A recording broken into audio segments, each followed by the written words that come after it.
You ask Tiger to solve. This deals with linear equations with one unknown. The final result is d equals -1. Let's solve it step by step. Group all d terms on the left side of the equation. Subtract d from both sides. Simplify the arithmetic. Group like terms. Simplify the arithmetic. Isolate the d. Divide both sides by 7.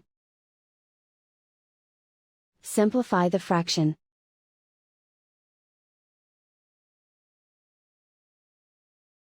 And so the final result is d equals -1.